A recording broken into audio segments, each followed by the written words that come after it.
Jasmine Washington stands frozen in the airport terminal as the security guards approach her, called by a white woman who claimed she didn't belong in the first-class lounge. The announcement blares overhead.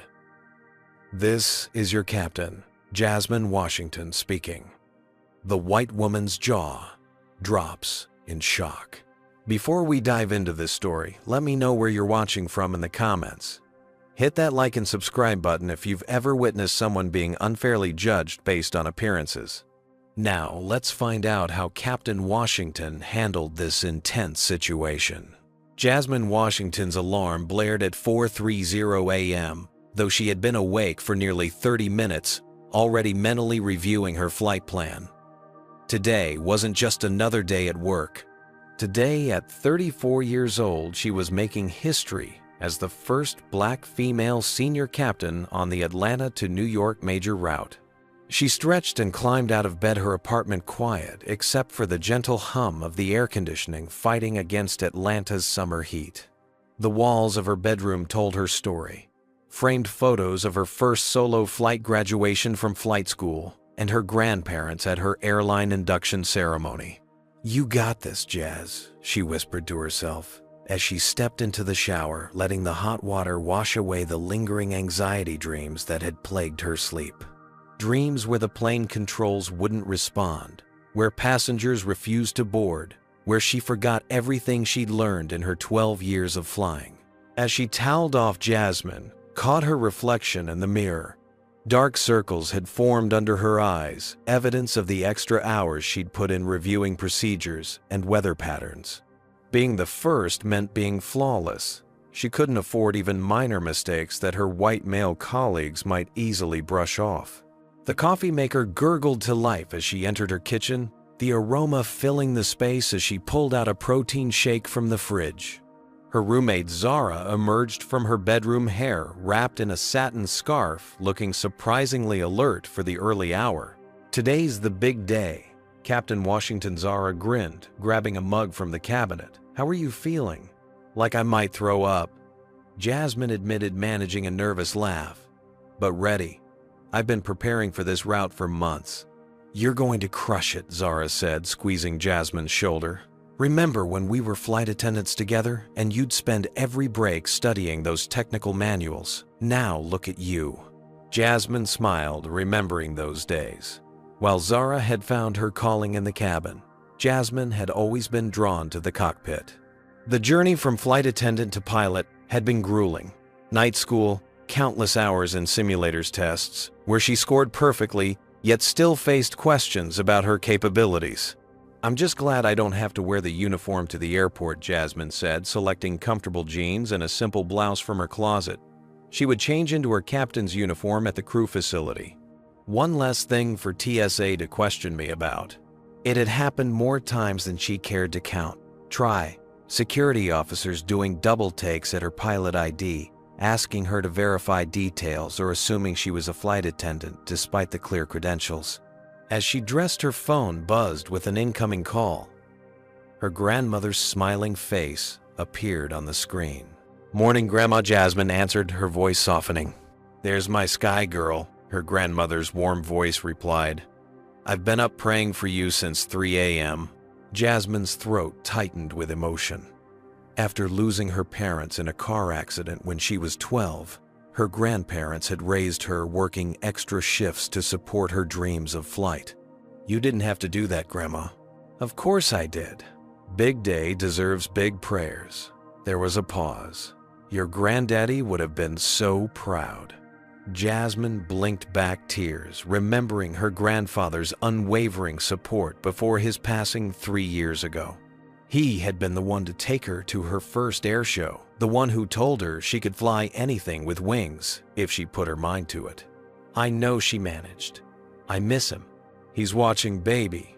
Just like I'll be watching the flight tracker app thing you showed me. You call me when you land in New York, you hear?"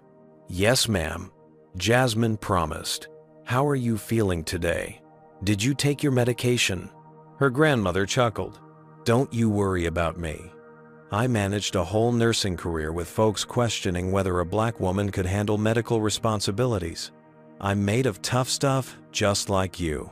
The stories of her grandmother's struggles as one of the first black nurses at Atlanta General had been bedtime tales throughout Jasmine's childhood.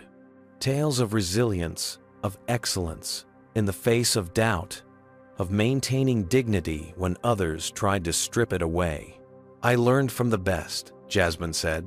After saying goodbye, Jasmine finished her preparations, carefully packing her flight bag with her license logbook and charts. Her phone buzzed with a text from Aaron, a fellow pilot she'd been dating for 8 months. "Knock 'em dead today, Captain. Proud of you. Dinner when you get back." She smiled, typing back a quick affirmative before requesting an Uber.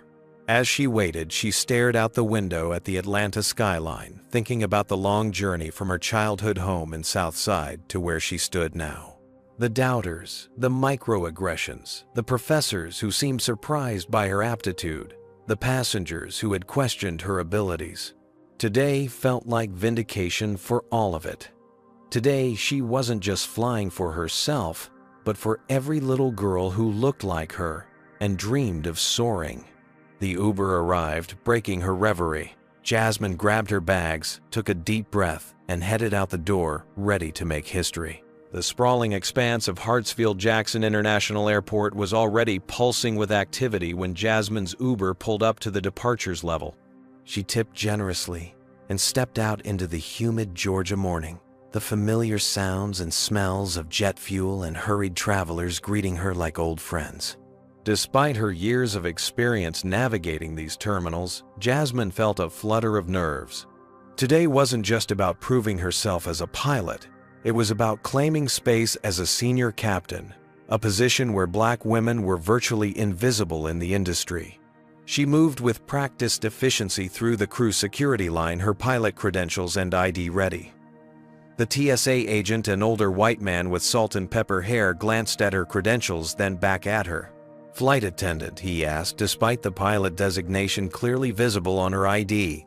Captain Jasmine corrected calmly, maintaining eye contact. It was a dance she knew all too well, the assumption, the correction, the surprise, poorly masked as acknowledgement.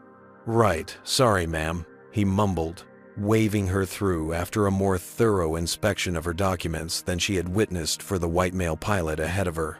Once past security, Jasmine checked her watch.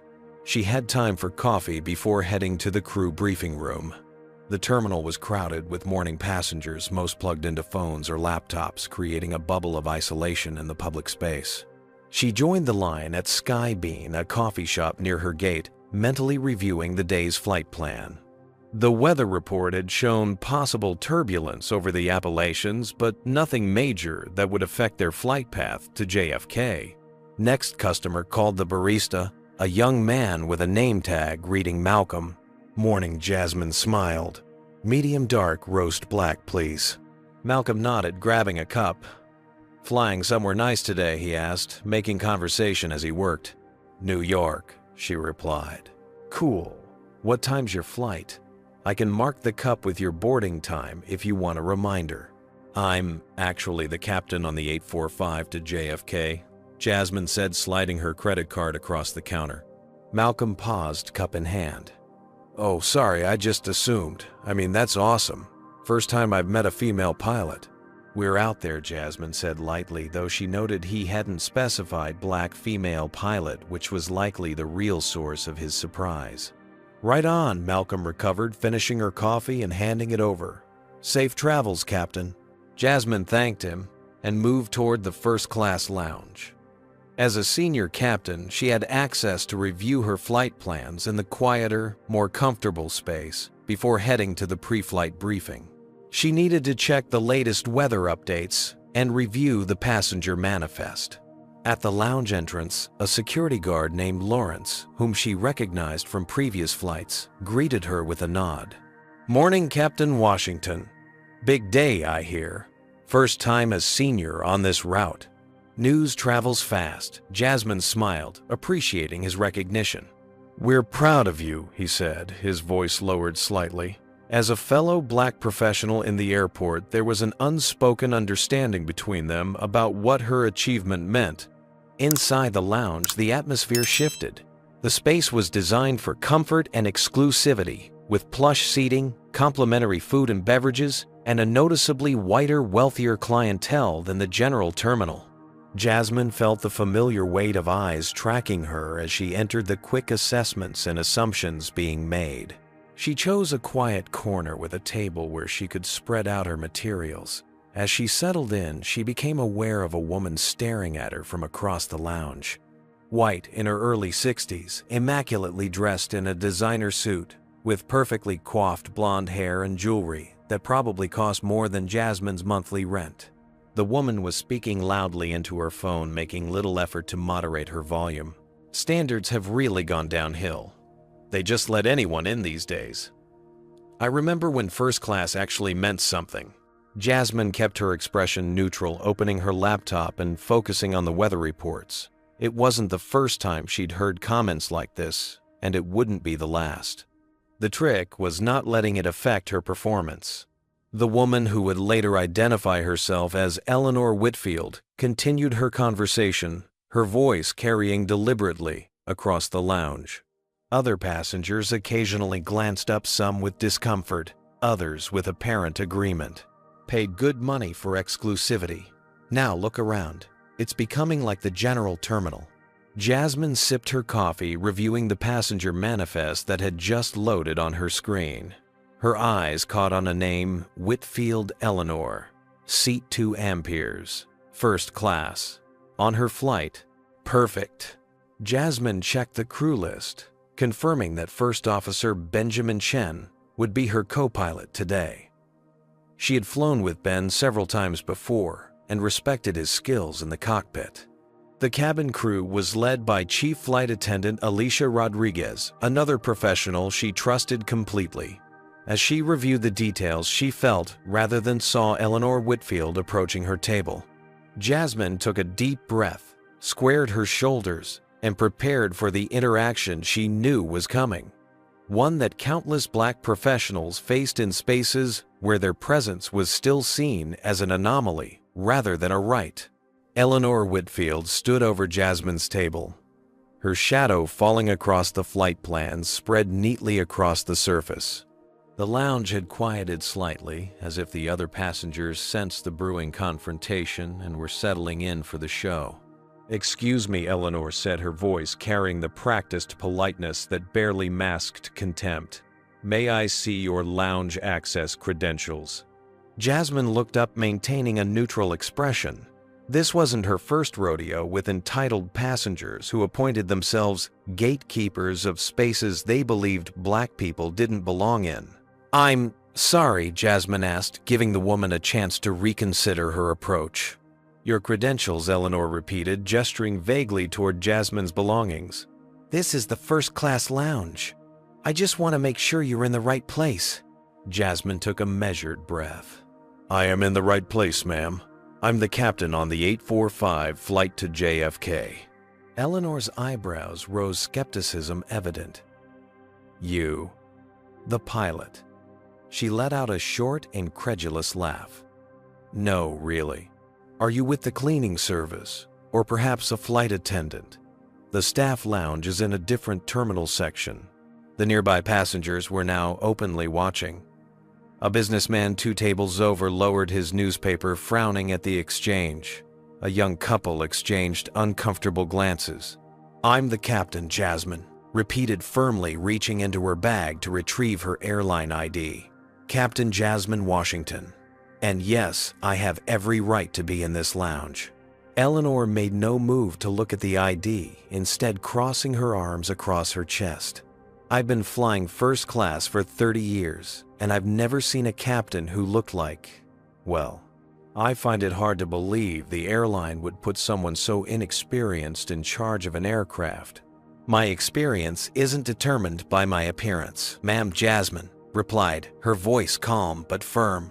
"I've been flying commercially for 12 years and have over 1,000 flight hours." An attendant named Tyler approached, having noticed the escalating situation. He was young, perhaps in his mid-20s, with a name tag indicating he was new to the lounge staff. "Is everything all right here?" he asked.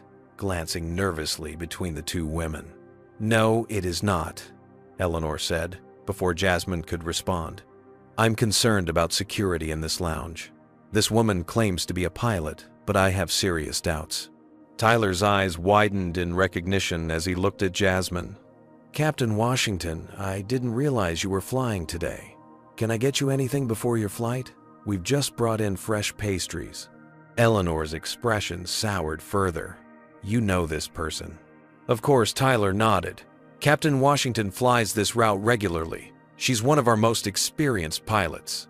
"Ridiculous," Eleanor muttered. "I need to speak to your management immediately. This is clearly some sort of diversity stunt by the airline." Other passengers were now visibly uncomfortable. A middle-aged black woman at a nearby table caught Jasmine's eye and gave her a subtle nod of solidarity. "Ma'am," Tyler said, his customer service voice strained, "I can assure you that Captain Washington is fully qualified and authorized to be here." "The only misunderstanding," Eleanor said loudly, "is how someone like her snuck into this position. In my day, there were standards, proper qualifications, not just handouts based on how you look." Jasmine felt a familiar heat rising in her chest, the burn of having her entire career, her thousands of hours of training, her multiple certifications reduced to an accusation of preferential treatment. She'd faced this countless times, the assumption that she hadn't earned her place through merit, but had somehow cheated the system. "Tyler," Jasmine said quietly, "it's all right. I have work to complete before my flight." She turned back to her flight plans, attempting to dismiss the woman and defuse the situation. But Eleanor wasn't finished. "I demand to see the lounge manager," she insisted, her voice rising. "And security. I don't feel safe with people sneaking in where they don't belong." Tyler hesitated, caught between protocol and what was clearly an inappropriate request. "Ma'am, I've verified that Captain Washington." "Call security." Eleanor cut him off, pulling out her cell phone. "If you won't, I will. I have the airport security number saved from previous incidents." A ripple of murmurs spread through the lounge. Jasmine remained outwardly calm, though her heart rate had increased. Scenes like this had played out in various forms throughout her career. The questioning, the doubt, the accusations, but rarely with such public hostility. "This is Eleanor Whitfield," the woman spoke into her phone. "I'm in the first-class lounge at Terminal B, and there's an unauthorized person who refuses to leave." "Yes, I'll hold." Tyler looked desperately at Jasmine, who gave him a slight nod. There was no point escalating the situation further. Let security come. They would verify her identity, and the incident would become yet another story she'd tell younger black pilots about the obstacles they might face. "Security is on their way," Eleanor announced, triumphantly ending her call and addressing the lounge at large. "We paid too much for these amenities to have just anyone walking in off the street." A tense silence fell over the space. Jasmine felt the weight of eyes on her, some sympathetic, others curious, a few seemingly in agreement with Eleanor. The familiar knot formed in her stomach, the one that appeared whenever she was forced to justify her existence in spaces others took for granted. She checked her watch. 30 minutes until she needed to meet her crew for briefing. 30 minutes of this woman's vitriol before she could escape to the professional sanctuary of the cockpit. Jasmine took a slow sip of her now lukewarm coffee and straightened her spine. Another day, another battle, just to exist in her space. But she hadn't come this far to be driven out now. The minutes that followed Eleanor's call stretched like taffy, creating an uncomfortable bubble of tension in the otherwise serene first-class lounge. Jasmine continued reviewing her flight plans with deliberate focus, refusing to give Eleanor the satisfaction of appearing rattled. Inside, however, her mind cataloged this incident alongside the countless others that peppered her career. The passenger who had requested a different pilot after seeing her during boarding, the flight instructor who had tested her more rigorously than her white male classmates, the countless "Are you sure you're the pilot?" questions that had become a refrain in her professional life. The lounge doors swung open and 2 security officers entered. Damon Johnson, a tall black man in his 40s whom Jasmine recognized from previous shifts, scanned the room with practiced efficiency. Beside him stood Keith Mendoza, younger and seemingly less experienced, his gaze following Damon's lead. Eleanor straightened, raising her hand to beckon them over, like a teacher selecting a student to answer a question. "Officers, thank you for responding so quickly," she said, her voice carrying across the lounge. "This woman here has been refusing to show proper credentials and became quite combative when questioned." Damon approached, recognition flashing in his eyes as he spotted Jasmine. "Captain Washington," he said with a respectful nod. "Is there a problem here?" Before Jasmine could respond, Eleanor interjected, "Yes, there certainly is. This woman claims to be a pilot, which is clearly—" "She is a pilot, ma'am." Damon interrupted his tone, professional but firm. "Captain Washington flies regularly out of this airport. I've personally seen her credentials numerous times." Eleanor's mouth opened, then closed, her certainty momentarily shaken. She recovered quickly. "Well, she hasn't shown them to me, and I have concerns about security protocols being followed properly." Keith stepped forward. "Ma'am, would you mind coming with me for a moment?" He gestured Eleanor a few steps away, likely to explain the situation without further disrupting the lounge. Damon turned to Jasmine. "I apologize for the disturbance, Captain. Would you like to file a complaint about this incident?" Jasmine shook her head slightly. "Not necessary, Officer Johnson. I have a flight to prepare for." "Understood," he said, his eyes conveying what his professional demeanor couldn't: solidarity, a shared understanding of what was really happening here. Across the lounge, several passengers had their phones angled in their direction, undoubtedly recording the exchange. Jasmine's stomach tightened. Would this be the next viral video? Another black professional having their credentials questioned, their presence deemed suspicious. As Damon stepped away to join his colleague, Jasmine noticed a familiar face entering the lounge. Benjamin Chen, her first officer for today's flight, scanned the area and quickly assessed the situation. At 38, Ben had been flying almost as long as Jasmine and had earned a reputation for being unflappable in the cockpit and fiercely loyal to his colleagues. He approached her, table eyebrows raised in silent question. "Just the usual," Jasmine said quietly. "Apparently, I don't look like I belong here." Ben's expression darkened as he glanced toward Eleanor, who was gesticulating emphatically to Keith. "Want me to say something?" "It's handled," Jasmine replied, gathering her flight documents. "Security's already verified. I'm not an imposter." Ben shook his head, clearly unsatisfied with the resolution. "This is unacceptable, Jazz, and prejudiced as hell." "Tell me something I don't know," she said, attempting a smile that didn't quite reach her eyes.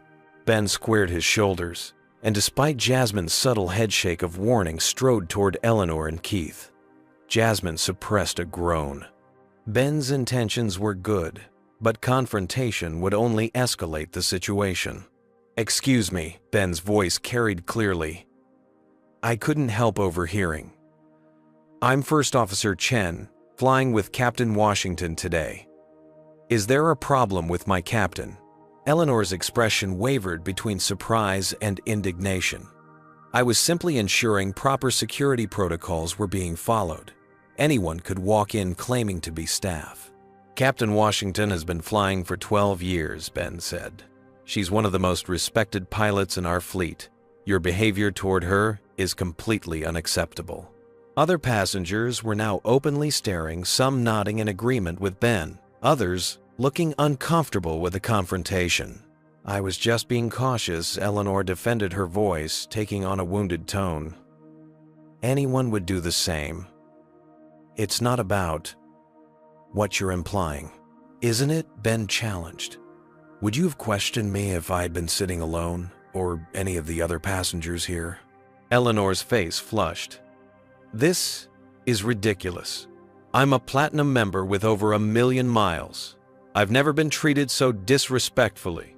Jasmine checked her watch, noting she needed to proceed to pre-flight procedures soon. She stood and approached the group, her captain's briefcase in hand. "Ben," she said quietly, "we need to prep for our flight." He nodded, reluctantly, still glaring at Eleanor. As they turned to leave, a new figure hurried into the lounge. Patricia Davis, the airline's customer service manager, approached with a concerned expression. She was in her 50s with a no-nonsense demeanor that had earned her respect throughout the terminal. "Captain Washington," she said, "I just heard what happened. I came immediately." "Thank you, Patricia," Jasmine replied. "But it's resolved now." Patricia turned to Eleanor, her professional smile firmly in place but her eyes hard. "Miss Whitfield, I understand there was a misunderstanding regarding Captain Washington's credentials." "It wasn't a misunderstanding," Eleanor insisted. "It was a legitimate security concern. Our security team has verified Captain Washington's identity," Patricia stated. "She is indeed the captain of your flight to New York this morning." Eleanor's expression cycled through disbelief, embarrassment, and finally, a defensive indignation. "Well, how was I supposed to know? She doesn't look like a typical pilot." The lounge fell silent at this naked admission. Patricia's smile didn't waver. "Captain Washington is one of our most experienced pilots with an exemplary record. I'm sure she'll provide you with an excellent flight experience today." She turned to Jasmine. "Captain, what would you like us to do in this situation? What do you think about Eleanor's behavior in this situation? Did she have a valid concern about security, or was she acting from a place of prejudice?" Comment number 1, if you believe there's never an excuse for making assumptions about people based on their appearance. Like and subscribe if you've ever had to prove you belonged somewhere others assumed you didn't. And what would you do in Jasmine's position now? She has several options. She could have Eleanor removed from the flight file, a formal complaint, or take a different approach entirely. What would be the most powerful response to this situation? Let's find out what Captain Washington decides. Jasmine stood at the crossroads of a decision that felt all too familiar: how to respond when someone questioned her very right to exist in the space she had earned through years of dedication and excellence. The first-class lounge had fallen into an uncomfortable silence, all eyes on her as Patricia awaited her answer. Her mind raced through her options. She could have Eleanor removed from the flight, a satisfaction that might feel vindicating in the moment, but would likely fuel a woman's prejudice. She could file a formal complaint, generating paperwork that would probably be filed away and forgotten. Or she could find a different way, one that might actually make a difference. "Ben," Jasmine said quietly, turning to her first officer. "Could you give me a moment?" Ben nodded, though reluctance showed in his eyes. He stepped away, joining Patricia a few feet distant, still keeping a watchful eye on the situation. Jasmine gestured to a nearby empty table. "Miss Whitfield, would you join me briefly?" Eleanor hesitated, clearly surprised by the request. After a moment's consideration, she gave a curt nod and followed Jasmine to the table. They sat across from each other, the tension between them almost palpable. "I want to understand." Jasmine began, her voice measured. "What made you so certain I didn't belong here?" Eleanor shifted uncomfortably. "As I said, it was a security concern, nothing more." "Was it?" Jasmine asked, maintaining steady eye contact. "Because in my 12 years of flying, I've observed something interesting. The passengers who look like you don't get questioned about belonging. They don't get stopped by security. They don't have to repeatedly prove their credentials." Eleanor opened her mouth to object, but Jasmine continued. "This isn't the first time I've experienced this. On my first solo flight as a commercial pilot, 3 passengers requested a different pilot after seeing me during boarding. They hadn't seen me fly, hadn't seen me handle turbulence, or navigate complex weather systems. They simply saw my face and decided I wasn't qualified." A flicker of discomfort crossed Eleanor's features. "Do you know what happened on that flight?" Jasmine asked. Eleanor remained silent. "We hit unexpected turbulence over Colorado, severe enough that 2 other aircraft had to divert. I navigated through it smoothly, landed safely, and those same 3 passengers apologized afterward. Jasmine leaned forward slightly. Not because I had suddenly become more qualified during the flight, but because they had been forced to see past their preconceptions. The lounge remained quiet, passengers and staff alike tuned into their conversation despite pretending otherwise. "I'm not going to have you removed from my flight today, Miss Whitfield," Jasmine said finally. Relief visibly washed over Eleanor, quickly followed by confusion. "You're not?" "No. In fact, I see you're seated in 2 amperes. That's a good seat. Clear view of the cockpit door. You'll be able to watch me work." Eleanor's brow furrowed uncertainty, replacing her earlier indignation. Ben approached, having evidently overheard. "Jazz, are you sure about this? Nobody would blame you for having her reassigned." Jasmine stood gathering her materials. "I'm sure. Miss Whitfield and I will be sharing a flight today. Perhaps we'll both learn something." Patricia stepped forward, her expression a mixture of respect and concern. "Captain Washington, you have my full support for whatever action you deem appropriate. If you change your mind at any point, just say the word." "Thank you, Patricia, but my decision stands." Jasmine checked her watch. "I need to prepare for boarding. Ben, shall we?" As they turned to leave, Eleanor called out Captain Washington. Jasmine paused, turning back. Eleanor seemed to struggle with her words. I still have concerns about experience levels." Jasmine nodded once. "Noted, Miss Whitfield. I'll see you on board." As they exited the lounge, Ben shook his head in disbelief. "I don't know how you do it, Jazz. I'd have had her bumped to economy in the last row by the lavatory." Jasmine managed a small smile. Then she'd leave, with her prejudice intact, maybe even strengthened. This way she has to sit there and watch you expertly pilot the plane Ben finished, making her confront her bias directly. "Something like that," Jasmine agreed. They walked in silence for a moment before Ben spoke again. "It's not fair that you always have to be the bigger person, that the burden of education falls on you instead of people educating themselves." Jasmine sighed. "No, it's not fair, but it's reality. And if taking the higher road means one more person might reconsider their assumptions about who belongs in a cockpit, then it's worth it. Not just for me, but for every black girl who dreams of flying." As they approached the crew area, Jasmine felt the weight of the encounter settling on her shoulders. The constant vigilance, the need to be twice as good, to be considered half as qualified. The emotional labor of educating others about their biases, it was exhausting. Yet she straightened her spine and pushed forward, as she always did. She had a flight to captain, and she would do it with the excellence that had carried her through every obstacle so far. Eleanor Whitfield might have questioned her right to be in the first-class lounge, but she would have no grounds to question Jasmine's mastery of the skies. The crew locker room provided a momentary sanctuary as Jasmine changed into her captain's uniform. She methodically buttoned her crisp white shirt, straightened her epaulets displaying 4 gold stripes, and adjusted her tie with practiced precision. The routine was calming a physical transformation that somehow made the earlier confrontation feel distant, like it had happened to someone else. The mirror reflected back Captain Washington. Now not just Jasmine, an identity she had fought for, earned through thousands of flight hours, sleepless nights, studying technical manuals, and navigating both literal and metaphorical turbulence. As she smoothed her jacket, Alicia Rodriguez, the chief flight attendant assigned to today's flight, entered the locker room. Her expression indicated news had traveled fast. "I heard what happened in the lounge," Alicia said, opening her locker beside Jasmine's. "That woman has some nerve." Jasmine exhaled slowly. "Nothing I haven't dealt with before."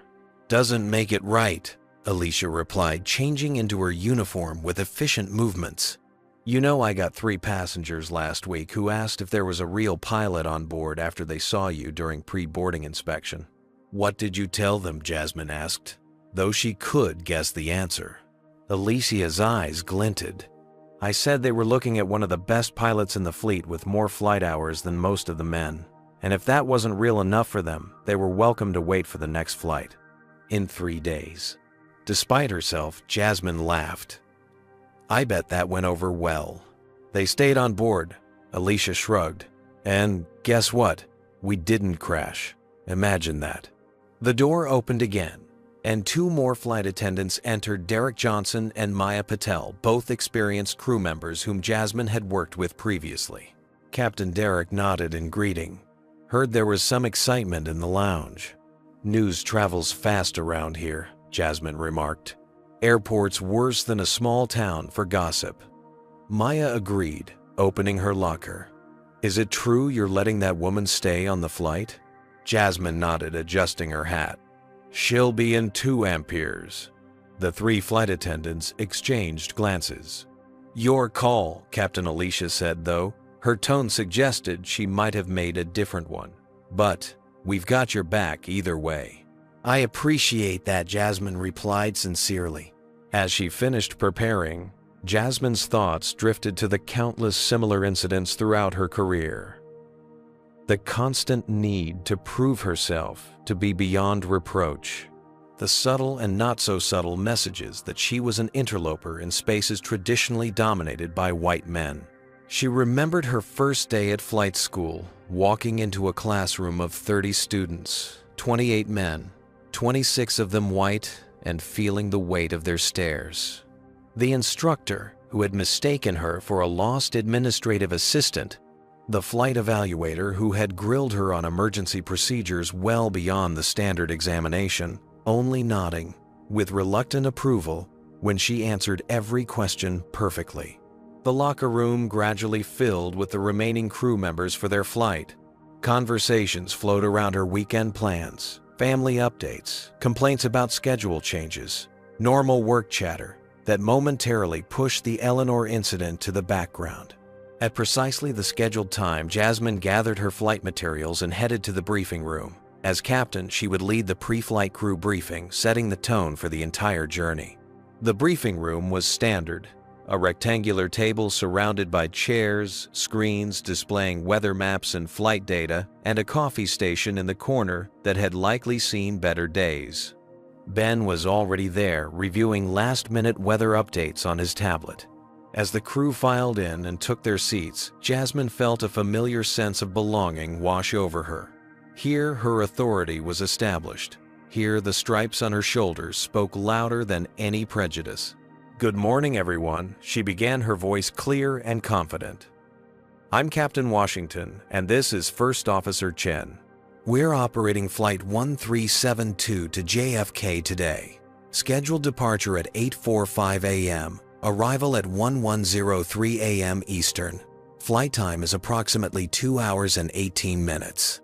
She proceeded with the briefing, covering weather conditions clear in Atlanta, potential light turbulence over the Appalachians, scattered clouds in New York, technical aspects of the aircraft and safety protocols. The crew listened attentively, asking relevant questions and making notes. We're expecting a full flight today. 162 passengers, including 16 inches first-class Jasmine, continued. We have 3 passengers requiring wheelchair assistance at JFK, and 1 service animal in cabin, a support dog in 14C. Jasmine deliberately made no mention of the incident with Eleanor Whitfield. This briefing was about the safe and efficient operation of their flight, not personal conflicts.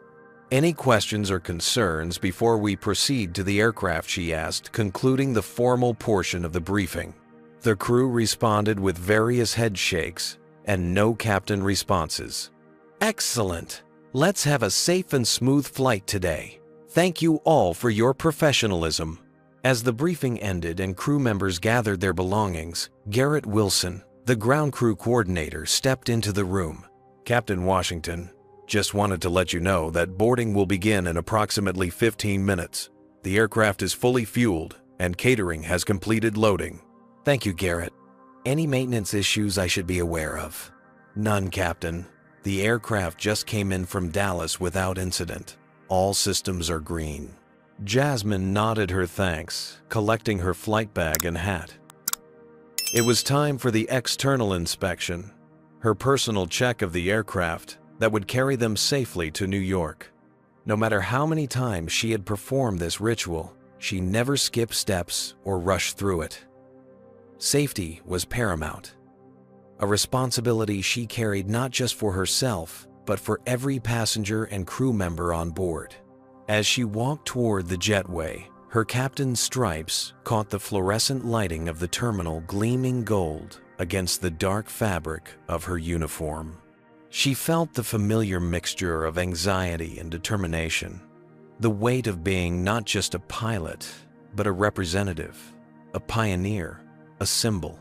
Eleanor Whitfield might have questioned her place in the first-class lounge, but in minutes, Jasmine would take command of a multi-million-dollar aircraft and the lives of everyone on board.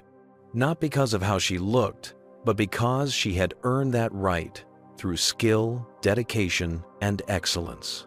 The thought straightened her spine and lifted her chin as she stepped onto the jetway, ready for the pre-flight inspection and the journey ahead. The tarmac hummed with activity as Jasmine conducted her external inspection of the Boeing 737. She moved methodically around the aircraft, checking control surfaces, inspecting the landing gear, examining engine intakes for any signs of damage or debris. The morning sun glinted off the plane's polished exterior as ground crew loaded the last of the luggage into the cargo hold. This ritual, this thorough examination of the machine she would soon command centered her. Here, surrounded by the sounds of jet engines and the smell of aviation fuel, her expertise was unquestioned. Her authority derived from knowledge and skill, not from others' perceptions of who should possess that authority. Satisfied with the external inspection, Jasmine climbed the stairs to the aircraft door. Inside, the cabin crew was completing final preparations, checking emergency equipment, securing galleys, ensuring the cabin was ready for passengers. Alicia approached as Jasmine entered. "Cabin is prepared, Captain. We're ready for boarding whenever you give the word." "Thank you, Alicia. Let's do final flight deck checks, and then we'll begin." In the cockpit, Ben was already running through his portion of the pre-flight checklist. The space was compact but organized, with every switch screen and control positioned for optimal function rather than comfort. "Systems check complete," Ben reported, as Jasmine settled into the left seat, the captain's position. "APU running electrical systems, normal hydraulics pressurized, and normal." "Thank you, First Officer," Jasmine replied, beginning her own sequence of checks.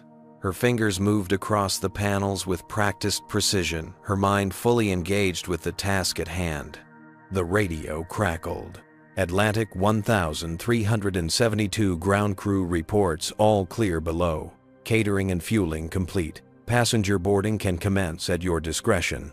"Roger that," Jasmine responded. "We're ready to receive passengers."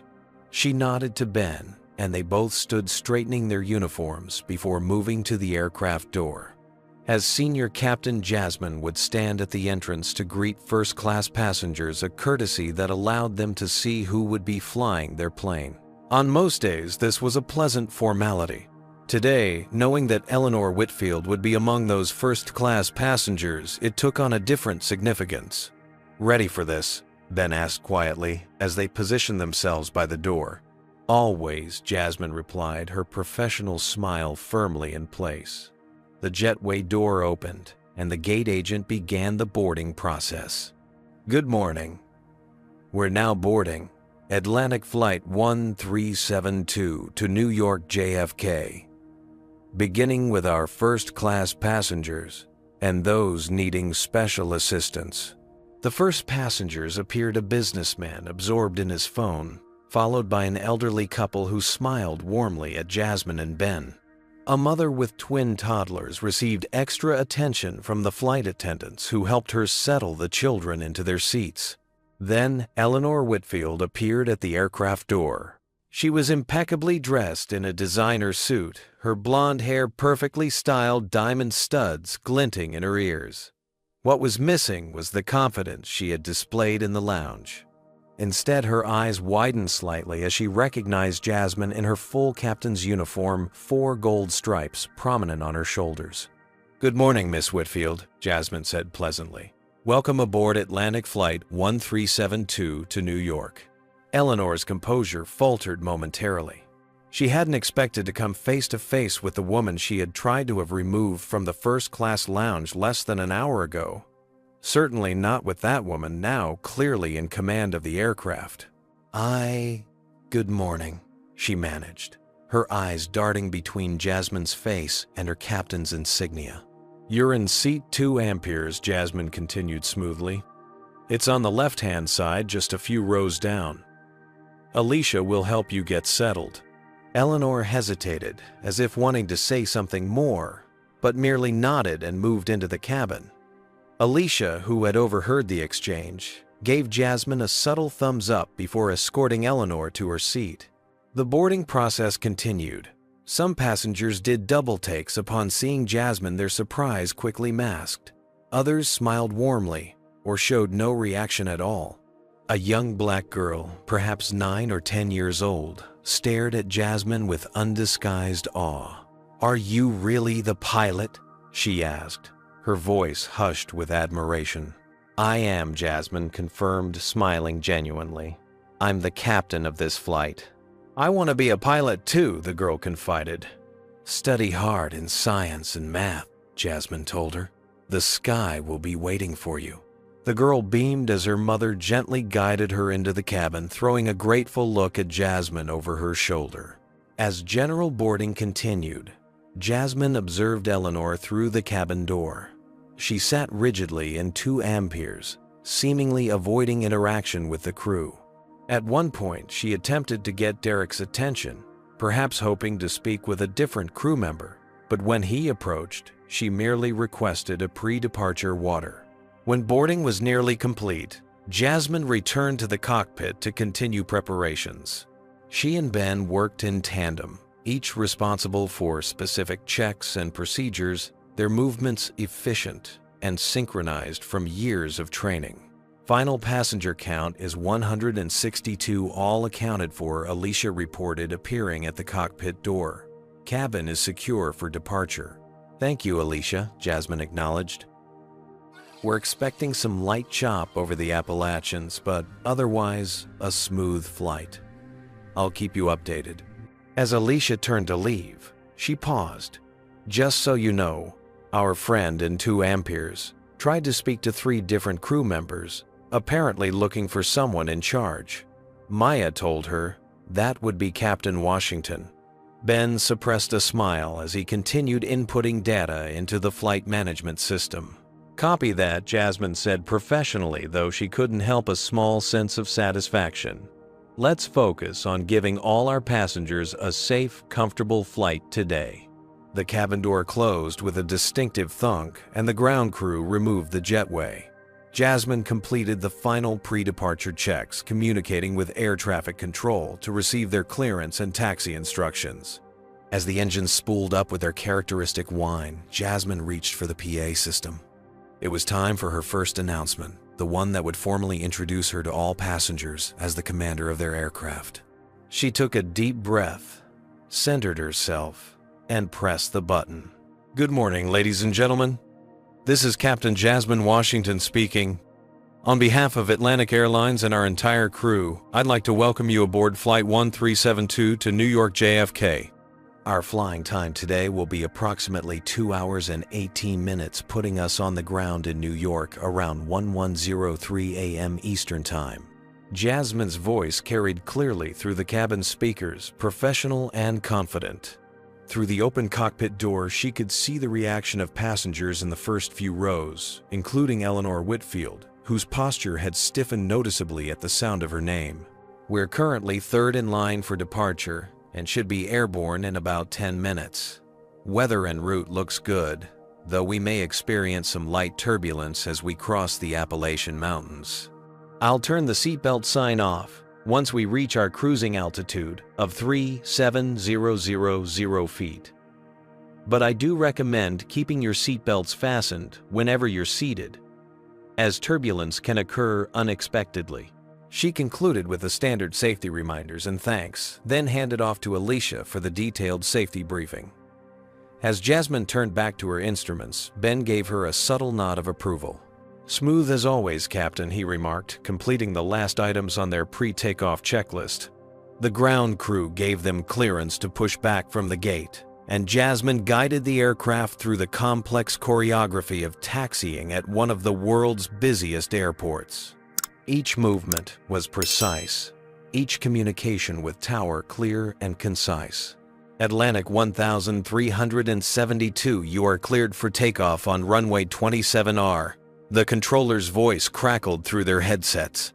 "Atlantic 1372 cleared for takeoff. Runway 27R. Jasmine confirmed, guiding the aircraft into position.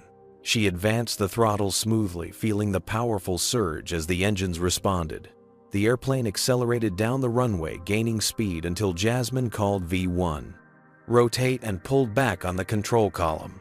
The 737 responded immediately, nose-lifting wheels, leaving the ground as they climbed into the clear Georgia sky.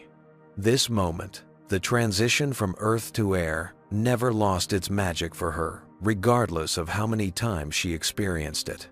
As they climbed through 1,000 feet, Ben handled the radio communications, while Jasmine focused on the aircraft's trajectory.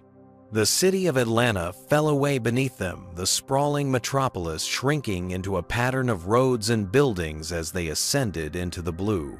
Once they reached cruising altitude, Jasmine engaged the autopilot, though her hands remained near the controls, ready to take over if needed. The forecast had been accurate, smooth air so far, with scattered clouds below them. "I'm going to check on the cabin," Ben said, after they'd completed the cruise checklist. "Need anything?" "I'm good," Jasmine replied. "Just the usual coffee when you come back." While Ben was gone, Jasmine monitored their progress, making minor adjustments to their course to optimize fuel efficiency. The weather radar showed a band of precipitation ahead, not severe, but likely to cause some turbulence. When Ben returned with 2 cups of coffee, Jasmine briefed him on the approaching weather system. "Looks like we'll hit that band in about 20 minutes. Nothing major, but probably enough to bounce us around a bit." "I'll let the cabin crew know," Ben said, reaching for the interphone. As predicted, they encountered the turbulence about 20 minutes later. The aircraft began to pitch and roll slightly as they entered the disturbed air. Jasmine disengaged the autopilot, preferring to hand fly through the rough patch. This was second nature to her, feeling the airplane responding to its movements, working with rather than against the natural forces. The fasten seatbelt chime sounded as Jasmine turned on the sign. She picked up the PA system once more. "Ladies and gentlemen, this is Captain Washington. As expected, we've encountered some turbulence. I've turned on the seatbelt sign, so please return to your seats and fasten your seatbelts. Flight attendants, please suspend service and secure the cabin." The turbulence intensified for a few minutes, the aircraft occasionally dropping suddenly before rising again. Jasmine maintained precise control, making small, smooth inputs to counteract the worst of the bumps. From her years of experience, she knew this was mild compared to what a commercial pilot might encounter, but it could still be unnerving for passengers. Through the partly open cockpit door, Alicia appeared briefly. "Miss Whitfield in 2 amperes is asking to speak to whoever's really in charge during the turbulence," she reported, not bothering to hide her eye roll. "Let me guess, she wants a more experienced pilot." Jasmine asked, her focus remaining on her instruments. "That's the implication," Alicia confirmed. "I told her Captain Washington is fully in command and handling the turbulence expertly." Jasmine nodded, unsurprised. "Thank you, Alicia.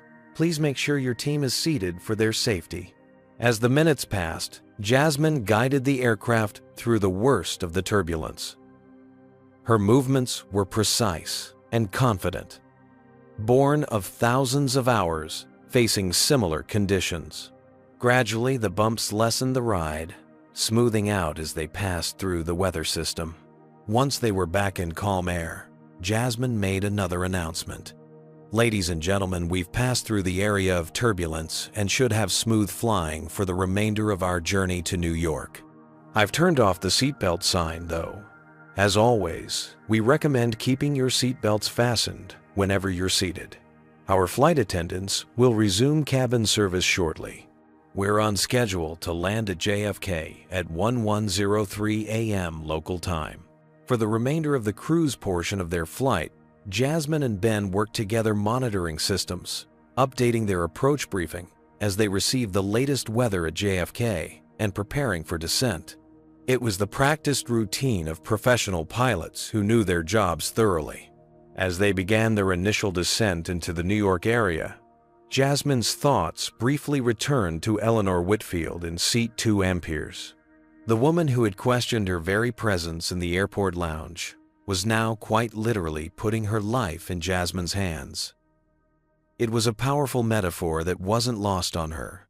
The air traffic around New York was typically congested, requiring precise timing and coordination.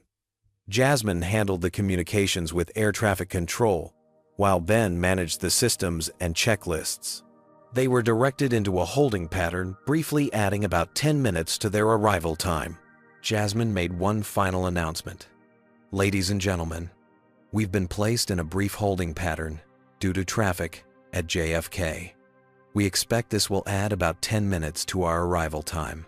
The weather in New York is partly cloudy with a temperature of 72 degrees. We appreciate your patience and will begin our final approach shortly. When they received clearance to continue their approach, Jasmine once again hand flew the aircraft, guiding it precisely along the assigned route. The Manhattan skyline came into view to their left, a forest of skyscrapers rising from the island. The approach into JFK involved managing crosswinds, not severe, but enough to require compensation. Jasmine adjusted the aircraft's heading to counteract the drift, maintaining their path to the runway with small, precise control inputs. As they descended through 1000 feet, the runway lights became visible ahead. Jasmine made final adjustments, aligning perfectly with the center line. The 737 responded to her commands, smoothly descending at the optimal rate. At 50 feet above the runway, she began the flare, gradually pulling back on the controls to arrest their descent rate. The main landing gear touched down smoothly, followed by the nose wheel as Jasmine lowered it gently to the runway. She applied reverse thrust and braking, slowing the aircraft as they taxied clear of the active runway. Despite the earlier turbulence and the challenging crosswinds on approach, it had been a textbook landing, the kind that passengers often didn't even notice because of its smoothness. As they taxied toward their assigned gate, a smattering of applause could be heard from the cabin passengers, expressing appreciation for the safe flight and smooth landing. Jasmine allowed herself a small smile of satisfaction. In seat 2 Amperes, Eleanor Whitfield sat silently, her worldview having been challenged in ways she likely hadn't anticipated when she boarded the flight. Whether that challenge would lead to reflection or entrenchment remained to be seen, but Jasmine had done what she'd set out to do, performed her job with unquestionable excellence, regardless of who might doubt her right to do so. The 737 came to a complete stop at Gate 22 at JFK's Terminal 5. Jasmine completed the shutdown checklist with the same meticulous attention she applied to every aspect of her job, ensuring each system was properly secured before finally turning off the fasten seatbelt sign. She reached for the PA system one last time. Ladies and gentlemen, welcome to New York's John F. Kennedy International Airport. Local time is 11:07 a.m. and the temperature is 72 degrees. Please remain seated with your seatbelts fastened until we've parked at the gate and turned off the fasten seatbelt sign. After a pause, she continued, "On behalf of Atlantic Airlines and our entire crew, I want to thank you for flying with us today. We know you have many choices when you travel, and we appreciate you choosing Atlantic. If you're visiting New York, we hope you enjoy your stay. If this is home, welcome back. and if you're connecting to another flight, we wish you a safe and pleasant journey to your final destination. Thank you again for flying with us today." As passengers prepared to deplane, Jasmine and Ben completed their final duties in the cockpit, shutting down systems and preparing the aircraft for the next crew. It was a choreographed routine they had performed countless times, each movement purposeful and precise. "Nice landing," Captain Ben remarked as they finished their tasks. "Especially with that crosswind. Passengers probably didn't even notice it." "Thanks, Jasmine," replied, collecting her paperwork. "The wind was right at my limits for a manual landing." They stood and straightened their uniforms before heading to the aircraft door to bid passengers farewell, another airline tradition. Jasmine positioned herself by the exit bin beside her as Alicia opened the door and passengers began to deplane. Many offered perfunctory thanks as they exited, focused on connections or reaching their destinations. Some made a point of complimenting the smooth flight or landing. A few made direct eye contact with Jasmine, their expressions ranging from admiration to lingering surprise at seeing a black woman in the captain's position. The young black girl who had spoken to Jasmine during boarding appeared with her mother, her eyes wide with excitement. "That was so cool," she exclaimed. "Even when it was bumpy, you fixed it." "That's my job," Jasmine smiled. "Keep studying those math and science books." "I will," the girl promised, as her mother mouthed a silent thank you over her daughter's head. As the cabin emptied, Jasmine was aware that Eleanor Whitfield remained seated in 2 amperes, seemingly waiting until most passengers had deplaned. Finally, as the last few travelers filed past Eleanor, rose and approached the exit. She paused before Jasmine, the 2 women facing each other, in a moment weighted with unspoken tensions. Eleanor's confident demeanor from the airport lounge had diminished, replaced by something less certain. That was a very smooth landing, she said. Finally, her voice lacking its earlier imperious tone, especially given the conditions. "Thank you, Miss Whitfield," Jasmine replied professionally. Eleanor hesitated, then continued with visible effort. "I may have jumped to conclusions earlier." At the lounge, it wasn't quite an apology, more an awkward acknowledgement, but it was something. "People often make assumptions based on appearance," Jasmine said evenly, "but those assumptions can prevent them from seeing reality." "I wasn't being." Eleanor began defensively, then stopped herself. "I suppose I didn't consider how my actions might have appeared to you." "It's not about how they appeared," Jasmine replied, her voice calm but firm. "It's about their impact. When you questioned my presence in that lounge, you weren't just doubting my credentials. You were suggesting that someone who looks like me couldn't possibly belong in a position of authority." Eleanor shifted uncomfortably, unused to such direct conversation about the implications of her behavior. For perhaps the first time, Jasmine saw a flicker of genuine reflection in her eyes. "I've flown commercially for 12 years, Jasmine continued. "I've faced that kind of assumption throughout my career. It doesn't stop me from doing my job, but it makes the journey more difficult than it needs to be." Eleanor nodded slightly, absorbing Jasmine's words. "I'll think about what you've said, Captain Washington." "That's all anyone can ask," Jasmine replied. "Safe travels in New York, Miss Whitfield." Eleanor nodded again before finally exiting the aircraft, her usual confident stride somewhat diminished. As the last passenger departed, the cabin crew gathered near the exit, their post-flight duties temporarily paused. "What did she say?" Alicia asked, not bothering to hide her curiosity.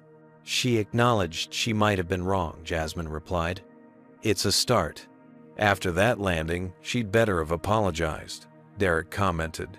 "I've been flying for 15 years and that was textbook perfect through a tricky crosswind." "The crew's waiting for you at the terminal," Maya added with a smile. "I think they've got something planned." Jasmine raised an eyebrow. "Oh, don't look at me," Ben grinned. "I'm just the first officer." After completing their final duties and gathering their belongings, Jasmine and Ben walked up the jetway into the terminal. To Jasmine's surprise, a group of Atlantic Airlines pilots and flight attendants had gathered at the gate along with several ground crew members.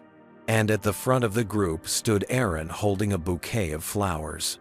"What is this?" Jasmine asked, genuinely surprised. Patricia Davis, who had advocated for Jasmine at the Atlanta Lounge, stepped forward. "We wanted to properly recognize your first flight as senior captain on this route." And she added with a knowing look, "to show our support after this morning's incident." "Word travels fast," Jasmine observed, accepting the flowers from Aaron with a quick kiss. "Especially when passengers post videos," Aaron replied, showing her his phone screen where a clip of the lounge confrontation was already circulating on social media. Jasmine sighed. Of course they did. Her phone buzzed with an incoming call from the airline's executive offices. The CEO's assistant was on the line requesting a meeting later that week to discuss the incident and Jasmine's exemplary handling of a difficult situation. As the impromptu celebration continued, Jasmine excused herself briefly to make another important call. Her grandmother answered on the second ring. "There's my Sky girl. I watched that little airplane icon the whole time on my app. Did you land safe?" Smooth as silk, Grandma Jasmine confirmed finding a quieter corner of the terminal. But there was a bit of a situation before takeoff. As she recounted the morning's events, her grandmother listened quietly before responding. "Not the first time someone's doubted you belong somewhere, and probably won't be the last." "I know." Jasmine sighed. "But each time you prove them wrong, you crack open the door a little wider for the next young woman coming up behind you," her grandmother continued. "That's how change happens, not all at once, but bit by bit, day by day, flight by flight. It's exhausting sometimes," Jasmine admitted, voicing what she rarely allowed herself to acknowledge. "Course, it is, baby. Being first at anything always is. But look how far you've come from that little girl who used to line up her dolls as passengers and fly them around the living room." The memory brought a smile to Jasmine's face. "I made them fasten their seatbelts. Safety first." Even then, her grandmother chuckled. "I'm proud of you, Jasmine. Not just for becoming a captain, but for how you handle yourself through all of it, the good and the bad." As they said their goodbyes, Jasmine promised to call again before her return flight. Rejoining the group, she found herself drawing strength from their support, from Aaron's proud smile, from the knowledge that she had allies in this journey.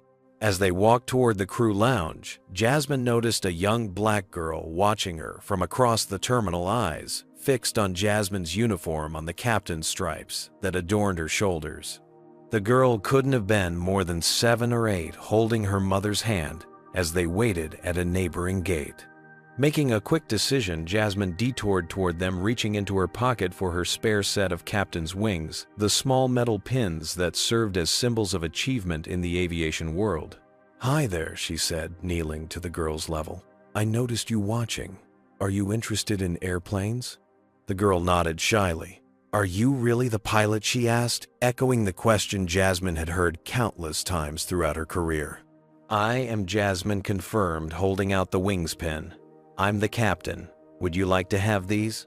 The girl's eyes widened as she looked to her mother for permission. At her nod, the girl accepted the wings with reverent hands. "Can I be a pilot too?" she asked, her voice barely above a whisper. In that moment, Jasmine saw herself at that age full of dreams that seemed impossible, yet burned bright enough to light the path forward. She saw her own journey, reflected in this child's hopeful eyes, the same journey she was helping to make just a little bit easier through her own persistence and excellence. "Absolutely you can," Jasmine assured her. "The sky's waiting for you too." As she rejoined her colleagues, Jasmine felt the familiar mixture of exhaustion and determination that had characterized her career. The path hadn't been easy and wouldn't suddenly become so. There would be more Eleanor Whitfields, more assumptions to disprove, more barriers to break. But today, she had done what she always did, performed her job with unquestionable skill, remained dignified in the face of prejudice, and perhaps changed at least one person's perspective in the process. And somewhere behind her, a young girl was holding captain's wings, seeing a future that might otherwise have remained invisible. That, Jasmine thought, as they exited the terminal into the bright New York morning, made all the difficulty worthwhile. Captain Jasmine Washington's story teaches us that excellence is the most powerful response to prejudice. When faced with discrimination, she chose dignity over retaliation, professionalism over anger. Her journey reminds us that breaking barriers isn't just about being first, it's about creating pathways for those who follow. By allowing Eleanor to witness her expertise firsthand, Jasmine challenged prejudice more effectively than confrontation ever could. She understood that changing minds requires both patience and exceptional performance. The encounter also highlights how microaggressions and assumptions create additional burdens for professionals from underrepresented groups. Perhaps most importantly, Jasmine recognized her responsibility as a role model. That final moment with the young girl demonstrated how representation matters. Seeing someone who looks like you succeeding makes your own dreams feel possible. Sometimes the most revolutionary act is simply excelling in spaces where others believe you don't belong. Call to action. What moment in this story resonated with you most deeply? Was it Jasmine's decision to keep Eleanor on the flight, her perfect landing despite turbulence, or her interaction with the young girl at the end? Share your thoughts in the comments below. Have you ever been in Jasmine's position, facing bias in your professional life? Or have you witnessed someone being unfairly judged based on their appearance? We'd love to hear your experiences and how you handled them. If this story touched you, please hit that like button and subscribe for more powerful narratives about overcoming adversity. Share this video with someone who might need inspiration today or who could benefit from reflecting on their own biases. Thank you for joining our storytelling community. Until next time, remember that your excellence is your most powerful response to doubt, and your perseverance creates paths for others to follow.